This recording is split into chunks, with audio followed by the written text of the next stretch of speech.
ప్రియ సహోదరి సహోదరులారా, ఈరోజు మనము ధ్యానించుకోబోయే వాక్య ధ్యానాంశము ఏమిటి అంటే, ప్రభువా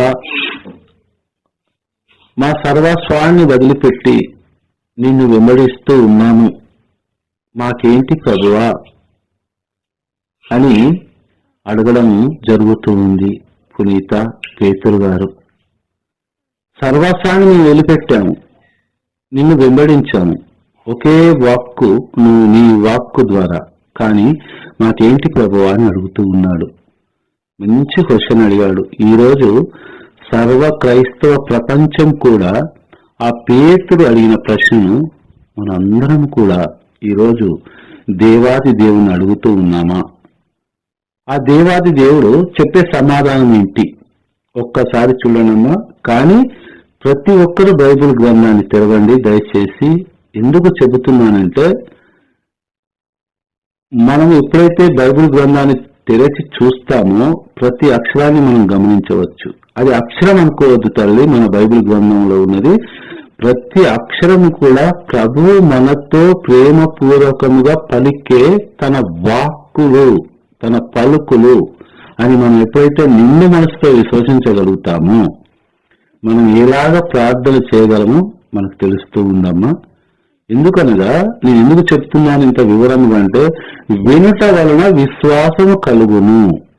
విశ్వాసము కలిగిన తర్వాత ఆ తండ్రి దేవుణ్ణి మనం ఏ విధంగా ప్రార్థించాలో మనకు తెలుస్తూ ఉంది. వినడం అంటే ఆయన మాటను, ఆయన వాక్కును వినడము. ఆయన వాక్కులో మంచి ఉంటది, చెడు ఉంటది. నీ ఈ విధంగా నడువు, ఈ విధంగా నడవకు, దీన్ని స్వీకరించు, దీన్ని స్వీకరించకు అని ప్రభువు మనల్ని హెచ్చరిస్తూ ఉంటాడు, బుజ్జగిస్తూ ఉంటాడు. రెండు విధాలు ఆయన మాటల్లో మనం చూడవచ్చు. కాబట్టి వినుట వలన విశ్వాసము కలుగును.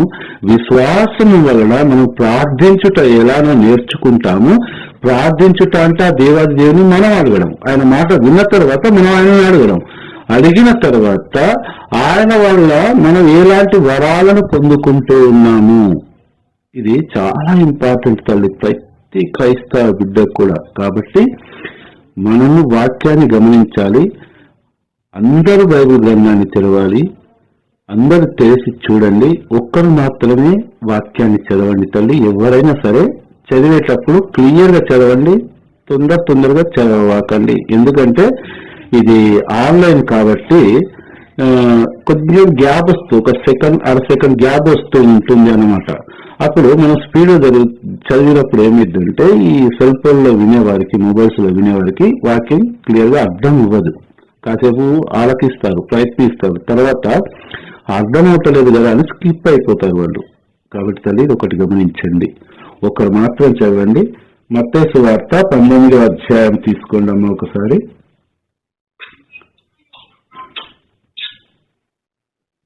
మత్తయి సువార్త 19వ అధ్యాయము 24వ వచనానికి పైన ఒక ధనికుడైన యువకుడు యేసు ప్రభు దగ్గరకు రావడం జరుగుతూ ఉంది.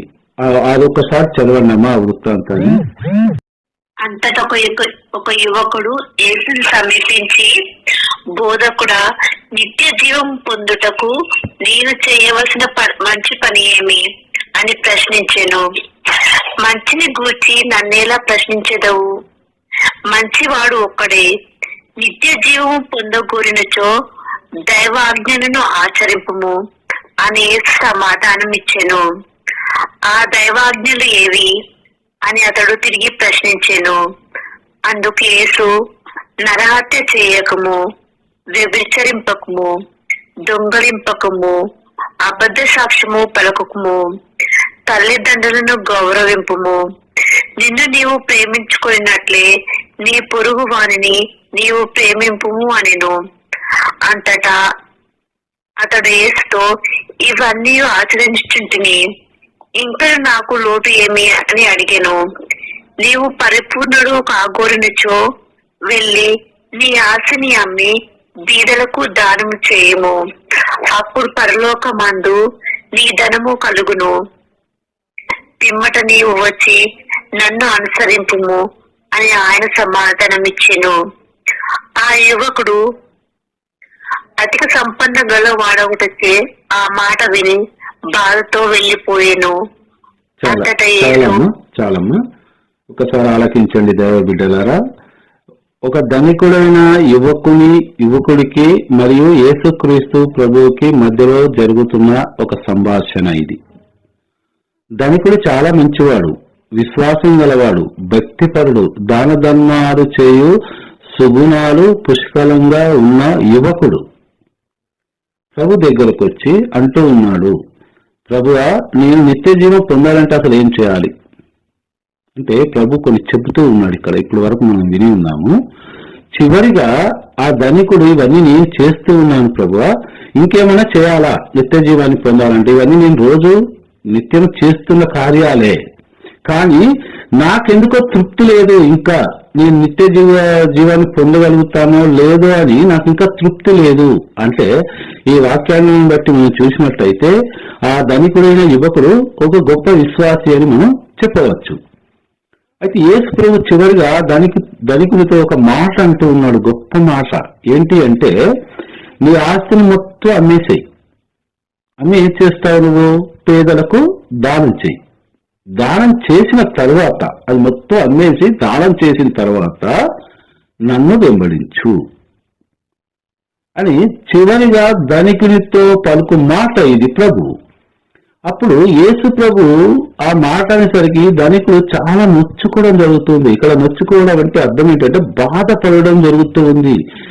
ఏంటి ప్రభు ఈ విధంగా అంటున్నాడు? ఇంత గొప్ప భక్తుడైన నన్నే, నాకెంతో దాన గుణం ఉంది, ఎదుటి వ్యక్తిని ప్రేమించే గుణం కూడా ఉంది, ఆదరించే గుణం ఉంది, అన్ని ఉన్నా కూడా నేను చెప్పుకుంటున్నాను ప్రభు నేను చేస్తున్నానని చెప్పుకుంటున్నాను, నాలో ఉన్న గుణాన్ని బయట పెట్టుకుంటూ ఉన్నాను, నా విశ్వాసాన్ని కూడా ప్రభు చెంత ఉంచుతూ ఉన్నాను. కానీ ప్రభు ఏంది చివరికి వచ్చేసరికి నేను ఉన్నదంతా అమ్మేసి పేదలకు పనిచేసేయి, ఏమి లేకుండా నువ్వు నా దగ్గరికి నన్ను వెంబడించు అని అంటున్నాడేంటి అని చాలా బాధపడి మాట్లాడకుండా అక్కడి నుంచి వెళ్ళిపోవడం జరుగుతూ ఉంది. ప్రియ దైవ బిడ్డలారా, ఈ వాక్యాలను మనం ఎన్నోసార్లు విని ఉంటాం, సువార్తలు లేదా చదివి ఉంటాం, లేదా గురువులు కావచ్చు, దైవ సేవకులు కావచ్చు, ఎవరు చెప్పినా సరే మనం ఆలకించి ఉంటాం, లేదా యూట్యూబ్ లో దైవ వాక్కు సందేశం ద్వారా అని మనం విని కూడా ఉండి ఉంటాం. కానీ అసలు మనకేం అర్థమవుతూ ఉంది ఈ వాక్యంలో అని మనం ఆలోచించినట్లయితే ఇక్కడ ప్రభు అనేది ఒకే ఒక మాట మనం అర్థం చేసుకోవాలి.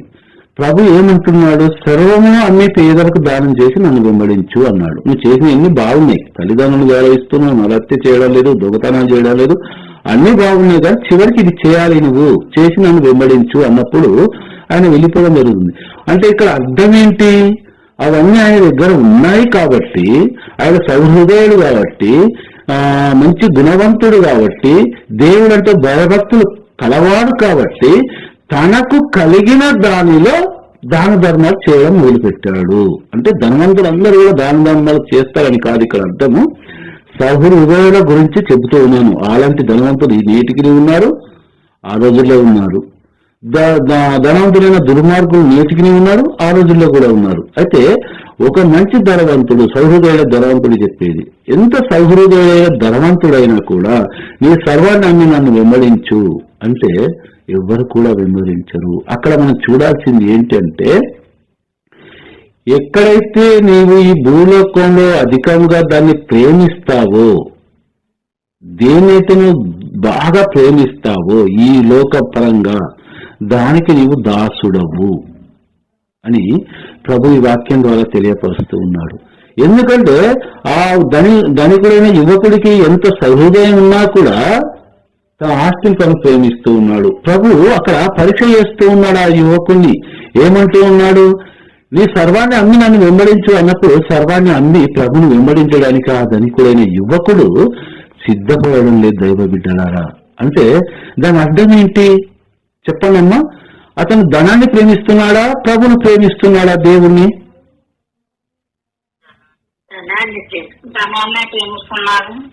కానీ తన గుణగణాలను ఎలా వ్యక్తపరుచుకున్నాడు? ప్రభు ఇవన్నీ నేను చేస్తున్నాను, నువ్వు చెప్పినవన్నీ కూడా నేను చేస్తున్నాను అన్నాడా? అన్నాడు.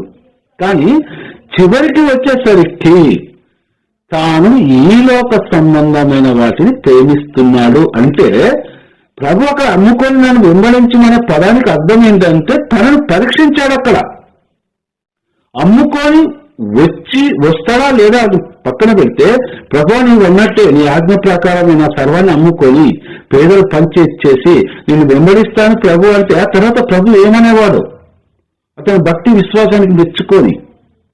ఈ రోజులు కొంతమంది బైబిల్ పరిజ్ఞానం లేని వాళ్ళు చూసిన ఆస్తులు అమ్ముకోనంట మొత్తం ఆయన వెంబడించాలంట అని అంటూ ఉన్నారు. ప్రభుని వెంబడించడం అంటే ఏంటి? ఆయన ఆజ్ఞలను పాటించడము.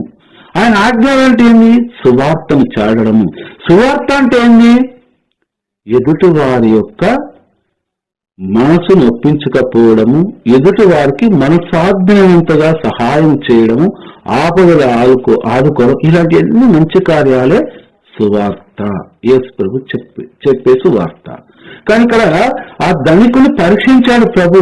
అంతేకాని ఆ ధనికుడు ఒకే ఒక మాట అంటే ఎంతో బాగుండేది, కానీ అనలేకపోయాడు దైవ బిడ్డలారా. ఎందుకంటే ఇవన్నీ మంచి కార్యాలు చేసినా కూడా ఆ ధనికులని యువకుని దేవుడని ఆయనతో ఎవరైతే సహాయాన్ని పొందుకున్నారో వారందరూ కూడా చేతులెత్తి మొక్కినా కూడా ఆ ధనికుడు మాత్రం దైవాన్ని ప్రేమించడం లేదు, ధనాన్ని మాత్రమే ప్రేమిస్తూ ఉన్నాడు. అందుకే ప్రభు ఆ ధనికుని ప్రశ్నించడం జరిగింది. దైవ బిడ్డలారా, నేను చదువుతాను చూడమ్మా. 24వ వచనం గమనించండి. ధనవంతుడు దేవుని రాజ్యంలో ప్రవేశించుట కంటే ఒంటే సూది బెజ్జంలో దూరిపోవుట సులభతరము అని మరలా మీతో రూఢిగా చెప్పుచున్నాను అనేను. ఇది ప్రభు పలుకుతున్న మాట. ఏమంటుడు?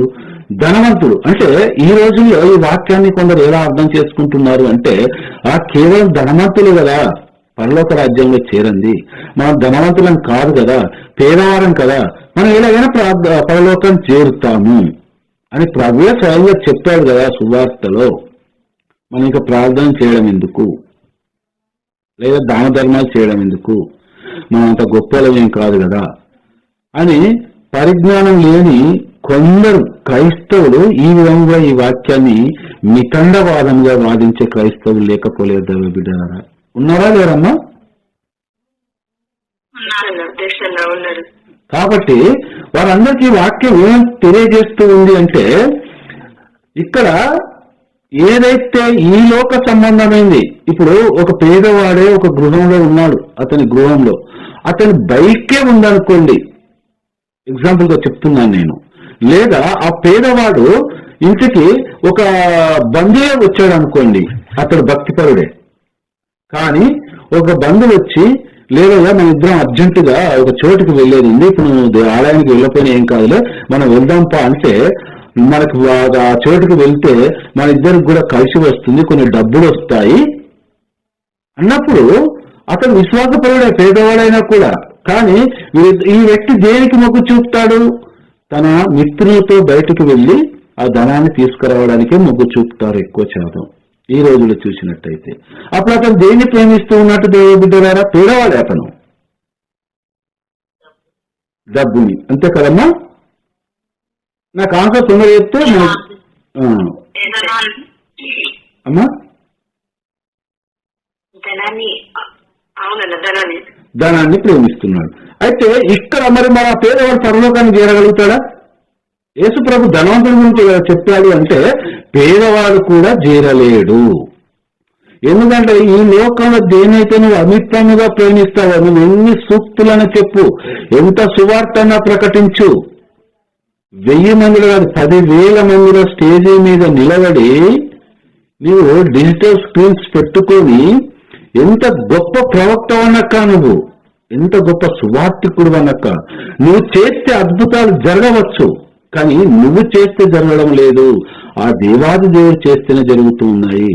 కానీ నీలో ఇక్కడ ఈ లోకానికి సంబంధించిన ధనాన్ని నువ్వు ప్రేమించినట్లయితే, అనునిత్యము ప్రభువా ప్రభు అని ప్రార్థించే వ్యక్తి కూడా ప్రభు కంటే ఎక్కువ ఈ లోక సంపదను ప్రేమించినట్లయితే ఆ వ్యక్తి స్వర్గానికి అర్హుడు కాడు. అర్థమవుతుందా అన్న మాటలు? ఓకే తల్లి. ఇప్పుడు 25వ వచనాన్ని చూద్దామమ్మా. నేనే చదువుతాను, మీరు ఆలోచించండి, ఎందుకంటే మనకి టైం ఎక్కువ ఉండదు కాబట్టి గమనించండి అమ్మా.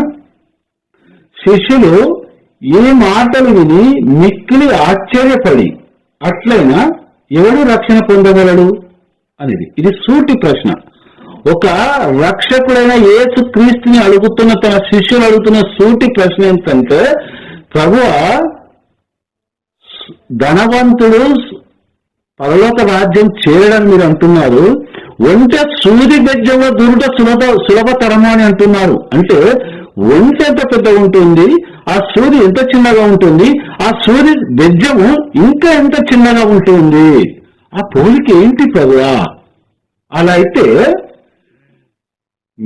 ఎవరు పరలోక రాజ్యాన్ని చేరగలరు, రక్షణ ఎవరు పొందగలరు?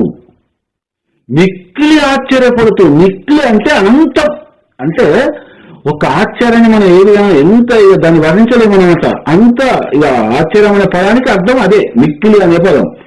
కాబట్టి అట్లయినా ఎవడు రక్షణ పొందగలడు అని ప్రభుని ప్రశ్నిస్తూ ఉన్నారు. ఎవరు ప్రశ్నిస్తూ ఉన్నారు? శిష్యులు ప్రశ్నిస్తూ ఉన్నారు. శిష్యులు ఎందుకు ప్రశ్నిస్తూ ఉన్నారు? ఈ ధనకుని మధ్య ప్రభు మధ్య జరిగిన సంభాషణను ఆలకించిన పిదప యేసు ప్రభు అన్న మాట ఏంటి? ఒంటే సూది బెజ్జములు దూరుట సులభతరమేమో కానీ ధనవంతుడు పరలోక రాజ్యం చేరుట కష్టము అనే మాటను ఆలకించిన తర్వాత వీళ్ళు వేస్తున్న ప్రశ్న ఇది. అట్లయినా ఎవడు రక్షణ పొందగలడు? రక్షణ అనగా పరలోక రాజ్యానికి ఎవరు చేరుతారు ప్రభువా? ఈ భూ ప్రపంచంలో ప్రతి ఒక్కరు కూడా నరకానికి వెళ్ళవలసిందే కదా అని ఆల్రెడీ డిసైడ్ చేస్తూ ఉన్నారు. ఎవరు డిసైడ్ చేస్తున్నారు అమ్మ? ఇది శిష్యులు. అర్థమవుతుంది కదా అమ్మ? బాగా అర్థమవుతుంది కదా వాక్యం? అప్పుడు యేసు ఏం చేస్తున్నాడు చూడండి, మంచి వాక్యం ఇది. వారిని ఆదరముతో చూచి, ఆదరం అంటే ఏంది? దయతో, ప్రేమతో, జాలితో, కరుణతో శిష్యుల వైపు చూస్తూ ఉన్నాడు. వారు అడిగిన సూటి ప్రశ్న, ప్రభా ఎవరు పోతాడు ప్రభా? ఎవరు రక్షణ పొందుతాడు ప్రభా? ఎవరు పరలోకానికి పోతాడు ప్రభా? మీరు అంత కఠినంగా మాట్లాడుతున్నారు అనే ప్రశ్నకి వారు ఎంతైతే ర్యాష్గా అడిగారో అక్కడ ప్రభు అంత ప్రేమ కురిపిస్తూ ఉన్నాడు వారి మీద. ఈ వాక్యాలు, రెండు వాక్యాలకి రెవల్యూషన్ తేడా చూడండి మీరు. మానవులకు ఇది అసాధ్యము. శిష్యులతో అంటున్న మాట ఏంటి ప్రభు?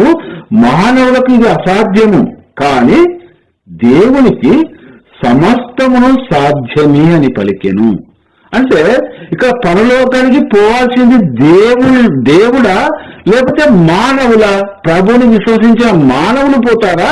లేదు, దేవుడే కాబట్టి దేవుడు సాధ్యం అంటున్నాడు, కానీ మానవులు కదా పరలోకానికి వెళ్లాల్సింది. ఏమన్నా అంతే కదా? అంటే ఈ వాక్యానికి అర్థం ఏంటంటే, నేను దేవుణ్ణి, మీరు మానవులు. ఇది మానవులకు అసాధ్యము. అంటే మానవులకు ఎందుకు అసాధ్యము?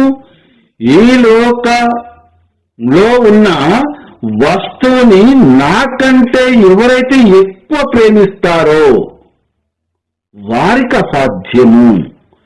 అధికముగా నన్ను ప్రేమించి తక్కువగా ఈ లోకంలో ఉన్న ప్రతి దాన్ని ప్రేమిస్తారో వారికి సాధ్యము. వారిలో నేను ఉన్నప్పుడు మీరు కూడా నాతో సమానులే కదా. ఎవరైతే నన్ను నమ్మి విశ్వసించి నా రక్షకుడు యేసు క్రీస్తు ప్రభువు అని ప్రకటిస్తారో స్వయంగా నేనే పలికి ఉన్నాను కదా, మీ హృదయము నా ఆలయము అని. నా ఆలయంలో ఎవరుంటారో నేనే కదా ఉండేది. అంటే మీలో ఉన్నది ఎవరు? నేనే కదా. అప్పుడు మీరు పరలోక రాజ్యం చేరుట సులభతరమా కష్టతరమా అని ప్రభు శిష్యులను అడుగుతూ ఉన్నాడు. దేవ బిడ్డలారా, వాక్యం అర్థమవుతుందా అమ్మా మీకు? ఇది అలాంటప్పుడు మనం పరలోకానికి వెళ్ళాలంటే కారణం ఏంటి? ఆ తండ్రిని మనలోనికి, మన హృదయ ద్వారాన్ని తెరవాలి. నిత్యము కూడా నీ హృదయ ద్వారం చెంత నిలబడి తన తలుపు తట్టుతూనే ఉన్నాడు. ఉదయకాలం 3 గంటల ప్రార్థనలో మధ్యాహ్నం 3 గంటల ప్రార్థనలో, ఉదయకాలము 3 గంటల ప్రార్థనలో, సాయంత్రము 8 గంటల ప్రార్థనలో నువ్వెప్పుడైతే ప్రార్థిస్తున్నావో నీవు నీ హృదయంలోనికి వేంచేటకు నీ తలుపు తట్టుచునే ఉన్నాను. నీతో కూర్చుని నేను భోజనం చేస్తాను. ఆయన చేసే భోజనం ఏంటో తెలుసా దైవ బిడ్డలారా? నీ నోటిలోకి వెళ్ళే ప్రార్థన. నీవు నాతో కూడా కూర్చుని భోజనం చేస్తావు. నీవు భోజనం చేసేది ఏంటో తెలుసా దైవ బిడ్డలారా? ఆయన నోటిలోకి వెళ్ళే వాక్కు. అమ్మాయి జాగ్రత్తగా ఆలోచించండి. ఇలాంటి వాక్యాలు ముందు మీరు వింటారో వినరో నాకు తెలియదు, కానీ ఇది చాలా సత్యం తల్లి. ఇంత నిగూఢమైన రహస్యాలు ఈ వాక్యాలలో దాగి ఉన్నాయి.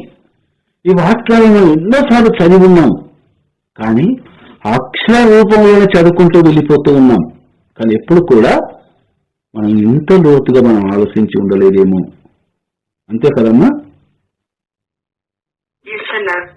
ఓకే తల్లి, 27వ వచనం చూడండి, నేను చదువుతాను. అప్పుడు పేతురు ఒక్కడు ధైర్యం చేసి ఏమంటున్నాడంటే యేసు ప్రభువుతో, ప్రభువా, మేము సమస్తమును త్యజించి అనగా విడిచిపెట్టి నిన్ను అనుసరించి తిని మాకు ఏమి లభించును? అంటే మాకేంటి ప్రయోజనం? మేము సమస్తాన్ని విడిచిపెట్టాం, మీరెవరో మాకు తెలియదు, కానీ మేము చేపలు పడుతూ ఉండగా సముద్ర తీరానికి మీరు వచ్చి మీరు నన్ను వెంబడించుడి అని ఒకే ఒక మీ నోటిలో కలిగి వెళ్ళిన ఒకే ఒక వాక్కు, అది ఎంత అగ్ని వలె కనిపించింది నాకు. ఆ వాక్కు పవర్ఫుల్ వాక్. అది ఆ వాక్ మా హృదయాలలోనికి వెళ్ళింది మీరు అనగానే మేము వెంటనే ప్రభువా మా వలలన్నిటిని విడిచిపెట్టేశాం, మా వ్యాపారాలను విడిచిపెట్టాం, మా తల్లిదండ్రులను విడిచిపెట్టాం. ఉన్న ఫలముగా మేము చేపలు పట్టువారుగా ఉన్న మిమ్ములను మనుషుల పట్టువారుగా చేస్తానని చెప్పిన ప్రభువా, ఉన్న ఫలముగా మేమందరం కూడా అనుసరిస్తూ ఉన్నాము. మాకేమొస్తుంది ప్రభువా? చూడనా మీ మాట ఇంత డైరెక్ట్ అడుగుతూ ఉన్నాడు పేతురు గారు కదమ్మా. ఇది అడగాలి కూడా, ఎందుకంటే ఈ రోజు ఈ ప్రశ్న మనం దేవుని అడగడానికి మనకు ఛాన్స్ లేదు, ఉందా అమ్మా? ఎందుకంటే మనమే అనునిత్యం దివారాత్రంలో ఆ ప్రభును మనం ప్రార్థిస్తూ ఉన్నాం. ఏమని? ప్రభువా, నాకు వ్యాధి ఉంది, బాధ ఉంది, రోగం ఉంది, నాకు అప్పులు ఉన్నాయి, కోర్టు కేసులు ఉన్నాయి, నానా విధాలని. కానీ ప్రార్థన చేయడం తప్పంటలేని తల్లి. ఎందుకంటే ఆయన దేవుడు, మనము ఆయన యొక్క విశ్వాసులం. మనం ఎవరిని అడుగుతాం? తండ్రిని కాకపోతే. కానీ ఆ రోజు పేతురు మరియు శిష్యులు ఏమీ కూడా అడగలేదు. యేసు ప్రభు నోటిలో నుంచి వచ్చిన వాక్కును విశ్వసించి. వాక్కు అయితే అక్కడ వాక్య దేవుడు కాకపోతే మనిషి అవతారిలో ఉన్నాడు, అంతేకాని ఆయన వాక్కు కాబట్టి ఆ వాక్కులో ఉన్న శక్తిని చూపిస్తూ ఉన్నాడు ప్రభు. ఆ వాక్కులో ఉన్న శక్తి ఈరోజు నీవు నేను కూడా మనం అర్థం చేసుకోవాలి దైవ బిడ్డలారా. అది ఎంత శక్తివంతమైన వాక్కు కాకపోతే ఒకే మాటతో సృష్టి ఎలా రూపొందుతూ ఉంది శూన్యంలో నుండి. ఇది మనం అర్థం చేసుకోవాలి దైవ బిడ్డలారా. అందుకు ఆ ప్రభు ఈ విధంగా పేతురుతో అంటూ ఉన్నాడు. 28వ వచనం చూడనమ్మా. అప్పుడు యేసు వారితో అడిగింది ప్రశ్నించింది పేతురు ఒకడే, కానీ శిష్యులందరితో అంటున్న మాట ఏంటో తెలుసా? యేసు ప్రభువు పునఃస్థితి స్థాపన సమయమున మనుష్య కుమారుడు తన మహిమాన్వితమైన సింహాసనమున ఆసీనుడైనప్పుడు నన్ను అనుసరించిన మీరును 12 ఆసనములపై కూర్చుండి ఇశ్రాయేలీయుల 12 గోత్రములకు తీర్పు తీర్చెదరు. చాలా గొప్ప వాక్యం. ఇశ్రాయేలు 12 గోత్రాలు ఎప్పుడు ఏర్పడ్డాయి? యాకోబు కాలంలో. యాకోబు కుమారులు కదా ఇశ్రాయేలు. కానీ శిష్యులు ఎప్పటి వారు? చాలా దూరం ఉంది కదా వాళ్ళకి వీళ్ళకి. కానీ ఆ 12 గోత్రాలకి మీరు 12 ఆసనాల మీద కూర్చుని, అంటే నా సింహాసనం ముందర ఉన్న ఆసనాల మీద కూర్చుండి ఆ 12 గోత్రాలకి మీరు తీర్పు తీర్చెదరు. చూడండమ్మా, ఎంత గొప్ప అర్థం ఉందో ఈ వాక్యంలో. ఒక్కసారి ఆలకించండి. ప్రభు మాట ఎప్పుడైనా మనం బాగా ఆలకించాలి. ఏమంటున్నాడు? పునఃస్థితి స్థాపన. పునఃస్థితి అంటే మనం ఈ స్థితిలో ఉన్నాం, ఈ భూలోకంలో మానవులుగా ఉన్నాం ఇప్పుడు మనం. ఇది మన ఒక స్థితి. కానీ మీకు మరణించిన తర్వాత, మీరు మరణించిన తర్వాత మీకు ఒక స్థితి అంటూ ఉంది. ఆ స్థితి ఎలా ఉంటుందో అనేది కూడా ఇక్కడ వివరిస్తున్నాడు. ఏమని? మనుష్య కుమారుడు తన మహిమాన్వితమైన సింహాసనము ఆసీనుడైనప్పుడు. మనుష్య కుమారుడు అంటే ఎవరమ్మా? జీసస్, యేసు ప్రభు. యేసు ప్రభు ఎక్కడ? మహిమాన్వితమైన సింహాసనమున ఆసీనుడైనప్పుడు మీరు ఎక్కడ ఉంటారంటే, నా ముందరనే నన్ను అనుసరించిన మీరును 12 ఆసనములపై కూర్చుండి ఇజ్రాయేల్ 12 గోత్రములకు తీర్పు తీర్చెదరు. ఇది పరలోకంలో జరుగు కార్యాన్ని గురించి భూలోకంలో తన శిష్యులకు మాకేంటి ప్రభువా నిన్ను అనుసరిస్తే అన్న మాటలకు ప్రభు ఇచ్చే సమాధానం దైవ బిడ్డలారా. 29వ వచనం చూడండి అమ్మా. నా నిమిత్తము గృహములు గాని, సోదరులను గాని, సోదరీలను గాని, తల్లిని గాని, తండ్రిని గాని, పిల్లలను గాని, భూములను గాని త్యజించిన ప్రతి వాడును, అంటే శిష్యుల్ని అంటున్నాడు ఇక్కడ. ప్రతి వాడును అంటే సర్వ సృష్టిలో ఎంతమంది అయితే యేసు ప్రభువును నమ్మి విశ్వసించి జ్ఞానస్నానం పొంది తన పాపాలను ఒప్పుకుంటారో వారందరి గురించి కూడా మాట్లాడే మాట ఇది. ఏంటంటే ప్రతి వాడును కూడా, త్యజించిన ప్రతి వాడును కూడా 100 అంతలు పొంది నిత్య జీవమునకు వారసుడవును. అమ్మా, యేసుక్రీస్తు ఈ మాట పలికినప్పటికీ, మనం ఈరోజు ఈ వాక్యాన్ని ధ్యానించుకుంటున్నప్పటికీ 2024 సంవత్సరాలు గడిచాయి. కానీ 2024 సంవత్సరాల క్రితము నీ గురించి, నా గురించి మాట్లాడుతూ ఉన్నాడు ప్రభు. అంతేనమ్మా? చూడండమ్మా 30వ వచనం, మార్కు సువార్త 10వ అధ్యాయం 30వ వచనం ఒకసారి చూడండి. ఏలో అయితే అది పరలోకంలో జరిగేది. పునఃస్థితి స్థాపన జరిగినప్పుడు మహిమాన్విత సింహాసన పైన రక్షకుడైన యేసుక్రీస్తు ప్రభుల వారు కూర్చున్న తరువాత 12 ఆసనాలపైన ఈ శిష్యులు కూర్చొని 12 గోత్రాలకు తీర్పు తీర్చడం అనేది ఆ లోకంలో జరిగే క్రియ. మరి ఈ లోకంలో ఏం జరుగుతుంది? ఈ లోకంలో ఏం జరుగుతుంది మీకు? ఈ లోకంలో మీకు ఏమి ఇస్తున్నాను నేను? ఈ లోకంలో మీకు ఏం సంభవిస్తుంది? ఈ లోకంలో మీకు ఏం కావాలి? నేను ఏమవుతున్నది ఏంటి? వినండి అని శిష్యులతో మాట్లాడుతున్న మాటలు ఇవి. మార్కు సువార్త 10వ అధ్యాయం 30వ వచనంలో ఈ విధంగా అంటున్నాడు. ఈ లోకముననే 100 అంతలుగా ఫలములను పొందును. ఇళ్లను, అన్నదమ్ములను, అక్క చెల్లెలను, తల్లిదండ్రులను, తల్లులను, బిడ్డలను, భూములను సమృద్ధిగా పొందును. అట్లే ఇంకొకటి కూడా పెడుతుండు తల్లి, ఒక ముళ్ళు పెడుతుండు. అట్లే హింసలను అనుభవించును, పరలోకములో శాశ్వత జీవమును పొందును. ఏం ఇస్తున్నాడు చూడండి ప్రభు. ఈ లోకంలో మీరు నన్ను ప్రశ్నించారు కదా, మాకేం ప్రయోజనం ప్రభా, మిమ్మల్ని వెంబడిస్తున్నాము సర్వాన్ని త్యజించి అన్నారు కదా, అంటే మీకు ఏం జరుగుతుంది? పరలోకంలో జరిగేది ఏ విధంగా ఉంటుందో మీకు తెలియపరచాను. ఇప్పుడు భూలోకంలో ఏ విధంగా ఉంటుందో తెలియపరుస్తున్నాను, ఆలకించండి. ఈ లోకంలోనే మీరు 100 అంతలుగా ప్రతిఫలం పొందుతారు. అంటే వారు జీవముతో ఉన్నప్పుడే, మీరు జీవముతో ఉన్నప్పుడే 100 అంతలుగా ప్రతిఫలం పొందుతారు. అది ఏ విధముగా అంటే ఇళ్లను పొందుకుంటారు, అన్నదమ్ములను పొందుకుంటారు, అక్క చెల్లెలను పొందుకుంటారు, తండ్రులను పొందుకుంటారు, తల్లులను పొందుకుంటారు, బిడ్డలను పొందుకుంటారు, భూములను సమృద్ధిగా పొందుకుంటారు. అంటే ఒక్కటి ఆలకించండి దైవ బిడ్డలారా, నేను చెప్పే ఈ ఒక్క మాట చాలా బాగా వినండి.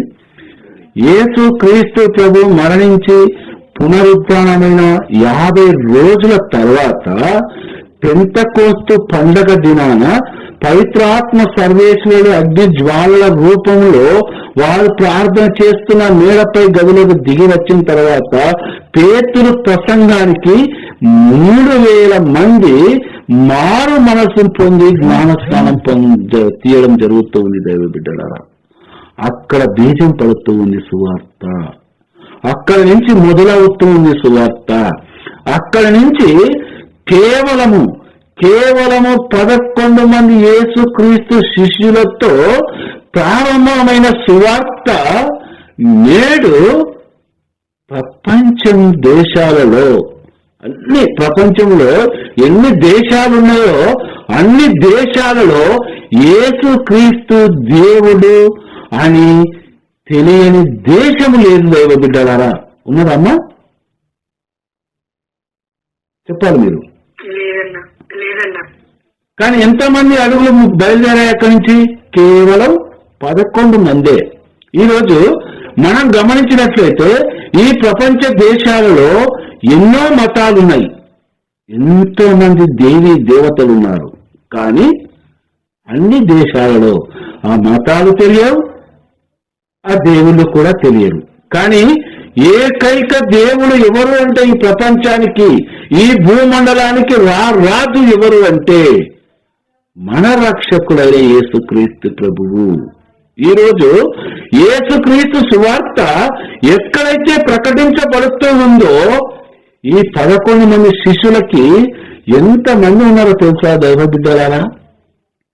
వాళ్ళ ఇళ్ళన్నీ కూడా ఆ శిష్యులేనంట దేవుడు చెప్తూ ఉన్నాడు. అర్థమవుతుందా అమ్మ వాక్యము? ఈరోజు ఈ వాక్యాన్ని మనం చదువుతూ వివరించుకోగలుగుతున్నాం, విశ్వసిస్తున్నామంటే నీ ఇల్లు వారిదే. వారిది ఎందుకైంది ఆ ఇల్లు అంటే వారు ప్రకటించిన సువార్తను నీవు విశ్వసించి ఎన్నో దేవాది దేవుని వల్ల మేలు పొందుతున్నావు కాబట్టి. అప్పుడు ఆ గృహం ఎవరిదమ్మా? మీదే అని శిష్యులతో చెప్తూ ఉన్నాడు. ఆ విధంగానే ఎంతమంది అయితే క్రైస్తవ జనాలు అన్నదమ్ములుగా భావిస్తూ వాళ్ళందరూ కూడా నీ సోదరులే. అదేవిధంగా నీ అక్క చెల్లెండ్రే.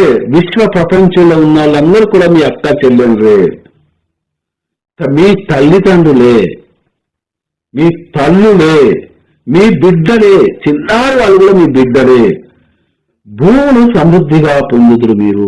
వారికి ఉన్న ఆస్తిపాస్తులన్నీ కూడా మీవే. ఈరోజు దేవాది దేవుని సమక్షంలో మోకరెళ్ళి, ప్రభువా నీవు నాలో ఉన్న ఈ వ్యాధిని బాధను తొలగించావు తండ్రి, ఇదో నేను కానుకను సమర్పిస్తూ ఉన్నాను అంటే ఆ సువార్త నీ దగ్గరికి ఎలా వచ్చింది దైవ బిడ్డ? కేవలం 11 మంది శిష్యుల ద్వారాగానే మొదట్లో. తర్వాత లక్షలాది మంది శిష్యులు వాళ్ళ విశ్వాసులు వారిని వెంబడించవచ్చు, అది వేరే. కానీ మొదలైంది మాత్రము 11 మందితో మాత్రమే దైవ బిడ్డలారా. ఈరోజు ఓ పేతురు మిగతా శిష్యులారా ఆలకించండి. ముందు లోక అంతము వరకు కూడా ప్రపంచ దేశాలలో నన్ను విశ్వసించి నా నామాన్ని ఎవరైతే గణపరుస్తారో వారందరూ కూడా నీ సంతానమే. ఈరోజు కేవలం నీ తల్లి తండ్రిని మాత్రమే వదిలిపెట్టి నన్ను అనుసరించావు. కేవలము నీ ఆస్తి పాస్తులు మాత్రమే నన్ను వదిలిపెట్టి అనుసరించావు. కానీ విశ్వ ప్రపంచంలో నన్ను విశ్వసించి మీ ద్వారా సువార్తను ఆలకించిన ఈ బిడ్డలందరి ఆస్తిపాస్తులు, ఈ బిడ్డలందరూ కూడా, ఈ తల్లిదండ్రులందరూ కూడా, ఈ అక్క చెల్లెలందరూ కూడా, ఈ అన్నదమ్ములందరూ కూడా నీవారే. అంటే ఎన్నింతలు యేసుక్రీస్తును శ్రమ వదిలిపెట్టి వెంబడించినందుకు వారికి ఆ 11 మందికి ఎన్నింతలు ఆస్తి ఇస్తుందో ఒక్కసారి ఊహించండి అమ్మా. మన ఊహకు అందుతుందా తల్లి? ఎవరైనా తొందరగా సమాధానం చెప్పండి. అందుతుందా? మనం ఊహించగలుగుతాం అసలు? అంటే ఆయన నమ్మి విశ్వసించిన వ్యక్తికి ఆయన ఎన్నింతలు ఆస్తులు ఇస్తున్నాడు ఈ వాక్యం ద్వారా మనకు అర్థమవుతుంది కదా. కానీ ఈ రోజు మనం చేస్తున్న ప్రార్థన ఏంటి? ఈరోజు మనం చేస్తున్న ప్రార్థన ఏంటి? మనకి ఒక వ్యాధి వచ్చింది, ఆ వ్యాధి కోసం మనం ప్రార్థిస్తూ ఉన్నాం, తగ్గింది, కానీ మరలా రాదా? వస్తుందా రాదమ్మా? వస్తుందన్న. మరలా ప్రార్థిస్తాం, మరలా వెళ్ళిపోతుంది. అదేవిధంగా ఒక వ్యాధి గురించి కాదు, సర్వ అవసరాల గురించి ఏదైనా సరే, అంటే మన జీవితకాలం అంతా కూడా ఈ లోక సంబంధమైన ప్రార్థనగానే ఉండాలా? ఒకసారి ఆలోచించండి. యేసు ప్రభు వెంబడించిన వారికి ఏమి లభిస్తుంది? యేసు ప్రభు అడిగిన వారికి ఏమి లభిస్తుంది? ఈ వాక్యాన్ని బాగా అర్థం చేసుకోండి. యేసు ప్రభుని మనం వెంబడిస్తే ఇలా మన ఆస్తిపాస్తులు వదిలిపెట్టి ఆయన వెంబడించడం, సువార్త చేయమని గారికి ఆ వాక్యానికి అర్థం. ప్రభువా, నా సర్వం నీవే ఉన్నావు అంటే ఇంతకుముందు ఇదిగో నీ ద్వారం యొద్ద నిలబడి ఉన్నాను, తలుపు తట్టుచున్నాను అనే వాక్యాన్ని మనం ఎప్పుడైతే విశ్వసించగలుగుతామో మనము సువార్తను ఎంతో మందికి ప్రకటించగలుగుతాము. ఈరోజు నేను వాక్యం చెబుతూ ఉన్నాను, మీ హృదయ స్పందన ఎలా ఉందో నాకు తెలియదు, అది మీకు ఆ దేవాది దేవుడికి మాత్రమే తెలుసు ఎంతవరకు ఈ వాక్యాన్ని మీ హృదయాల్లోకి తీసుకోగలుగుతున్నారు. కానీ ఈ రోజు నీకు సువార్త చెప్పరాకపోవచ్చు, లేదా ప్రార్థన చేయరాకపోవచ్చు, ఆరాధన చేయరాకపోవచ్చు, లేదా నేను సువార్తను చెబుతే కావచ్చు, ప్రార్థన చేస్తే కావచ్చు, ఆరాధన చెప్తే కావచ్చు, తప్పులు పోతాయేమో, ఎవరన్నా హేళనగా నవ్వుతారేమో అని నీలో భయం ఉండొచ్చు దైవ బిడ్డ. కానీ ఒకటి గుర్తుంచుకో, ఈ వాక్యము నీ వాక్యం అనే కాదు, ఏ వాక్యమైనా సరే రేపు మీరు సోషల్ మీడియాలో అంటే అలాగా యూట్యూబ్ లో వాక్యం వచ్చినప్పుడు మీ సన్నిధులకు మీరు చేస్తే మీరు కూడా సువార్తల భాగస్వాములే, మీరు కూడా సువార్తలు ప్రకటించిన వారే అవుతారు దైవ బిడ్డలారా. మనకు చేతనైనది ఏ విధంగా ఏ రూపాన చేత అవుతూ ఉందో, ఏ రూపాన మనం చేయగలుగుతామో దాన్ని మనం అశ్రద్ధ చేయకూడదు అని దేవుడు మనకు తెలియపరుస్తూ ఉన్నాడు దైవ బిడ్డలారా. చూడనమ్మా, ద్వితీయోపదేశకాండం 4వ అధ్యాయం 4వ వచనం నేను చదువుతాను, చూడండి. నిన్ను హృదయముతో ప్రభును అనుసరించిన వారందరూ నేటికి బ్రతికి ఉన్నారు. ఇది ఎవరు రాశారమ్మా ఈ వాక్యాన్ని? మోషే ద్వారా రాయించాడు. మోషే గారికి యేసుక్రీస్తుకి కొన్ని వందల సంవత్సరాలు తేడా ఉంది. కానీ ఇక్కడ అదే రోజు మోషే గారి ద్వారా ఏ విధంగా దేవుడి వాక్యాన్ని బయలుపరుస్తూ ఉన్నారంటే, నిన్ను హృదయంతో ప్రభును అనుసరించిన వారందరూ, ఒక్క ఇద్దరు కాదు, అందరూ నేటికి బ్రతికి ఉన్నారు. అంటే ఈ శిష్యులు కావచ్చు, అపోస్తులు కావచ్చు, పునీతులు కావచ్చు, లేదా గొప్ప గొప్ప విశ్వాసులు కావచ్చు, ఇలా వారిని కొనియాడుతున్నామంటే, వారి మార్గంలో మనం నడవగలుగుతున్నామంటే, ఇలా మరియమాత ప్రార్థనను ఆశ్రయిస్తున్నామంటే, అమ్మా మా కొరకు ప్రార్థించండి అని మనం పునీతులు కావచ్చు, అపోస్తులు కావచ్చు వేడుకుంటున్నామంటే, నేటి వరకు వారు మన మధ్యలో బ్రతికి ఉన్నట్లా లేనట్లా? ఎప్పటి వరకు వీళ్ళు బ్రతికి ఉంటారో తెలుసా? మనం మరణిస్తాం, మన పేరు తలిచేవారు ఉండరు కావచ్చు, కానీ ఒకవేళ నేను మరణిస్తే ఒకరోజు మీరు నా గురించి ప్రేయర్ చేస్తారు కావచ్చు, నా ఆత్మని నిత్య విశ్రాంతి పొందాలని గ్రూప్ లో, తర్వాత రోజు మర్చిపోతారు. కానీ నేటి వరకు కాదు, లోకాంతం వరకు కూడా వీళ్ళు బ్రతికే ఉంటారు. శిష్యులకు ఇచ్చిన గొప్ప వరాలిస్తున్నాడు అక్కడ ప్రభు, ఆ దేవాది దేవుడు. ఇందులో మనం ఒక్కటి పాటించినా చాలు, ఒక్కటి పాటించినా నిండి విశ్వాసంతో చాలు దైవ బిడ్డలారా. ఇంకోటి నుంచి చూడనమ్మా, 19వ అధ్యాయం 30వ వచనంలో మత్తయి సువార్తలో ప్రభు ఇంకో మాట మాట్లాడుతూ ఉన్నాడు. నేను ఎందుకు ఈ 30వ వచనం క్లియర్ గా వివరించలేకపోతున్నానంటే, మీకు ఇవన్నీ నేను ఇస్తున్నాను కదా, అట్లే మీకు హింసలు కూడా తోడవుతాయి. ఏది? మార్కు సువార్త 30వ వచనంలో ఇవన్నీ మీకు సమృద్ధిగా ఇచ్చాను కదా, భూములను, తల్లిదండ్రులను, అక్కజలను, అనుగములను ఇచ్చాను కదా, తర్వాత నేనేం చేస్తాను? హింసలు కూడా మీరు అనుభవించాల్సి వస్తుంది. పరలోకంలో శాశ్వత జీవితం పొందాలంటే, ఈ లోకంలో మీరు అవన్నీ పొందుకోవాలంటే, ఈ సర్వసృష్టి అంతా మీరే కావాలంటే మీరేం చేయాలి? హింసలు పొందాలి. అది ఎలాంటి హింసలు పొందారో శిష్యులు మనకు తెలుసు కదమ్మా. హతసాక్షులు అయ్యారు. ఒక్కొక్కరు హింస అంటే మామూలుగా కొలరాతో కొట్టి వదిలేయడం కాదు తల్లి. ఒకరి చర్మం ఒలచబడింది, ఒకరు చనిపోయేదాకా శిలువ మీద కట్టి ఉంచారు. 8 రోజులు మరణ యాతన పడుతూ సువార్తను ప్రకటించారు ఒక శిష్యుడు. పేతురు గారు తల క్రిందగా శిలువ వేయబడ్డాడు. ఈ విధంగా ఒక్కొక్కరు ఒక రకంగా, కానీ సాధారణ మరణాన్ని పొందింది ఒకే ఒక వ్యక్తి, దైవ బిడ్డ. ఎవరమ్మా వాళ్ళు చెప్పగలరా? యేసుక్రీస్తు. యోహాను గారు సాధారణ మరణాన్ని ఎలా పొందాడంటే ఆయన హింసించలేని కాదు, ఆయన ఇంకా ఘోరంగా హింసించారు. కానీ దైవ కృప వల్ల ఆయన ద్వారాగా ఒక దైవ కార్యాన్ని జరిగించుటకు దేవుడే బ్రతికించాడు. సలసలగా కాగే పెద్ద నూనె బాండిలో ఆయన వేయడం జరుగుతుంది అమ్మ. ఎవరిని? యోహాను గారిని. అయినా కూడా ఆయనకి చిన్న గాయం కూడా అవ్వదు.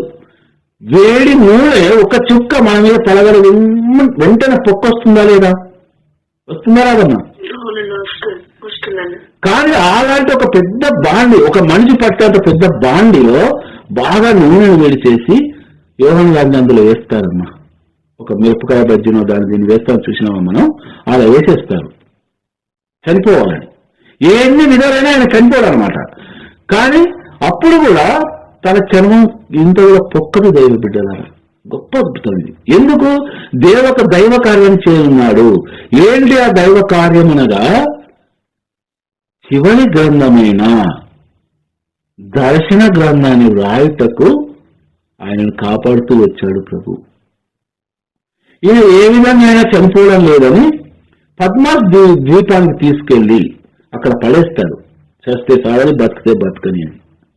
అప్పుడే ఆయన దర్శనాలను చూడగలుగుతూ ఉన్నాడు పరలోకంలో. దేవాది పరలోకాన్ని చూశాడు, దాన్ని గ్రంథస్థం చేశాడు. అదే దర్శన గ్రంథము కదమ్మా. ఈ విధంగా హింసలు ఒక్కరు కూడా సుఖంగా చనిపోయిన లేరు, లేదా ఇంత గొప్ప వ్యక్తులు ఒక్కరికి కూడా ఆస్తిపాస్తులు లేవు. దైవ బిడ్డలారా, ఆ రోజుల్లో వజ్రాల కిరీటాలు పెట్టుకొని తిరిగిన రాజులు ఉన్నారు, వజ్రాల రథాల పైన తిరిగిన వాళ్ళు ఉన్నారు. ఈ రోజుల కంటే ఎక్కువ ఆ రోజే సంపద ఉండేది. కానీ వారు పేదవారిగానే మరణించారు. సువార్త కొరకే ఒక సాక్షి అయ్యారు. దైవ బిడ్డలారా, అమ్మ కాస్త టైం తీసుకోవచ్చుగా తల్లి? సరే, ఇప్పుడు ఒక మత్తయి సువార్త 19వ అధ్యాయము 30వ వచనంలోకి రండి అమ్మ. ప్రభు ఇవన్నీ చెప్పి కూడా శిష్యులతో ఏమంటున్నాడంటే, ఆయనను మొదటి వారు అనేకులు కడపటి వారు అగుదురు, కడపటి వారు మొదటి వారు అగుదురు అని మీతో నిశ్చయంగా చెప్పుచున్నాను. ఇది కూడా శిష్యులతో చెప్పే మాట దైవ బిడ్డలారా. ఎందుకు చెప్తూ ఉన్నాడు ఈ మాట అంటే, ఒక చిన్న ఎగ్జాంపుల్ చెప్తాను, ఎక్కువ టైం తీసుకొని దీనికి. ఒక 2 స్నేహితులు ఉంటారమ్మా. వారు ఒకరు దేవుడు అంటే ఎంతో విశ్వాసం గల వ్యక్తి, ఒక స్నేహితుడు దేవుడు అంటే అసలు నమ్మని వ్యక్తి. కానీ దేవుడు అంటే అస్సలు నమ్మని వ్యక్తికి దేవుని సువార్తను ఎంతగానో ప్రకటించాలని, దేవుడి గురించి వివరించాలని, దేవుని యొక్క అద్భుతాలు తెలియపరచాలని ఆయన ఎంతో తాపత్రయపడేవాడు విశ్వాసి. ఈ విధంగా వాళ్ళిద్దరి మధ్యలో వాదన ఇదే. అతను కూడా అయిష్టంగా వినేవాడు. సరే ఏదో అన్నట్టు కొన్ని రోజులు గడిచిన తర్వాత వారు ఉద్యోగరీత్యా ఒక విశ్వాసి గల వ్యక్తి వేరే పట్టణానికి ట్రాన్స్ఫర్ అయి వెళ్ళడం జరుగుతూ ఉంది అమ్మ. జరిగిన తర్వాత వాళ్ళు చాలా రోజులు గ్యాప్ వస్తుంది వారి మధ్యలో. కనీసం ఫోన్ కమ్యూనికేషన్ కూడా కొన్ని రోజులు ఉంటుంది, తర్వాత కట్ అయిపోతుంది వారి బాధ్యతలను బట్టి. తర్వాత అనుకోకుండా ఒక 10 సంవత్సరాల తర్వాత ఇద్దరు కూడా కలవడం జరుగుతుంది ఒక చోట. అనుకోకుండా కలుస్తారు వాళ్ళిద్దరు. కలిసినప్పుడు ఈ విశ్వాస అయిన స్నేహితుడు ఏమంటాడు, అరే చాలా రోజులకు మన ఇద్దరం కలిసాం కదా, ఈ రోజు మా ఇంటికి వెళ్దాం రా అని ఎంతో ప్రేమగా తన స్నేహితుడిని ఆహ్వానిస్తాడు. దైవ బిడ్డలారా, చూస్తాడు. ఇద్దరు కూడా మధ్యతరగతి వాళ్ళే, ఎప్పుడో 10 సంవత్సరాల క్రితం. కానీ ఎప్పుడైతే ఈ విశ్వాస గృహానికి తను వెళ్తాడో అప్పుడు ఆశ్చర్యపోతాడు. ఎందుకు ఆశ్చర్యపోతూ ఉన్నాడు ఈ స్నేహితుడు అంటే, పెద్ద బంగ్లా, 3 అంతస్తుల బంగ్లా, ఏసీ, సోఫాలు, టీవీలు అన్ని సర్వం. ఒక కోటీశ్వరుడి గృహంలో ఏదైతే ఉండాలన్న వస్తువు అదంతా కూడా ఈ విశ్వాస యొక్క గృహంలో ఉంది. కానీ ఈ అవిశ్వాస గృహం ఎలా ఉంటుంది? ఎప్పుడు చేసుకున్నది అప్పుడే, నెల జీతంకి ఎదురు చూసేవారు. ఎప్పుడు ఫస్ట్ తారీఖు వస్తుందా, ఎప్పుడు జీతం పడుతుందా, ఎప్పుడు ఈఎంఐ కట్టుకోవాలనా, ఎప్పుడు అప్పులు కట్టుకోవాలనా, ఎప్పుడు వంట సరుకులు కావాల్సిన గృహాలనికి తెచ్చుకోవాలా, ఇలాంటి స్థితి ఇతంది అనుకున్నాడు.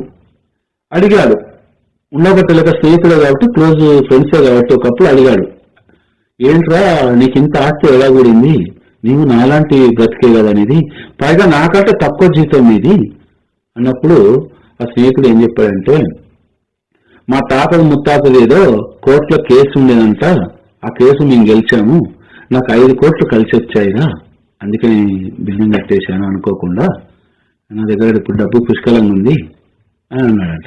అంటూ ఆ విశ్వాసం ఏం చెప్తున్నాడు, ఇక ఇది పలానా చోటు నుంచి ఇన్ని లక్షలు తెప్పించాను, ఈ సోఫా సెట్టు, ఈ టీవీ 1.5 లక్షలు అయింది, నేను తినే డైనింగ్ టేబుల్ 5 లక్షలు, ఈ విధంగా చెబుతూ ఉన్నాడంట తన గృహాన్ని చూపిస్తూ అంతా. కానీ ఈ అవిశ్వాసి ఆశ్చర్యపోతూ ఉన్నాడు.